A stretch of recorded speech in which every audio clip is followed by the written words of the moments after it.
Sahabat semua, ada berita menarik hangpa kena share video ni. Pendedahan sakau menyakau secara tak sengaja ataupun sengaja saya tak pasti, tapi yang pastinya dia terkantui melalui satu laporan akhbar.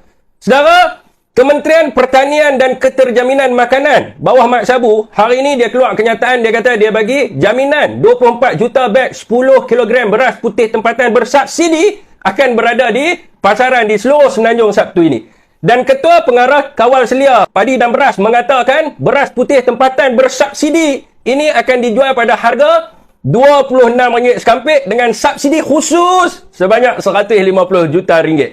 Kejap, hampa kena faham betul-betul bahawa hampa tahu. Ini nama dia projek sakau menyakau secara terbuka, openly. Saudara, beras putih tempatan ni terletak di bawah harga kawalan, iaitu RM2.60 sekilogram. Ataupun bersamaan dengan RM26 bagi 10 kg. Jadi sekarang, kerajaan bagi tahu, dia nak sediakan 24 juta beg beras putih tempatan untuk dijual dekat rakyat. Dengan harga berapa? RM26 sekampik 10 kg. Jadi subsidi RM150 juta wang rakyat ni dia guna untuk apa? Inilah namanya sakau secara terbuka. Dia terkantui buta-buta macam tu saja. Tuan-tuan, sekiranya beras putih tempatan bersubsidi, sudah tentu harga dia lebih rendah daripada harga kawalan.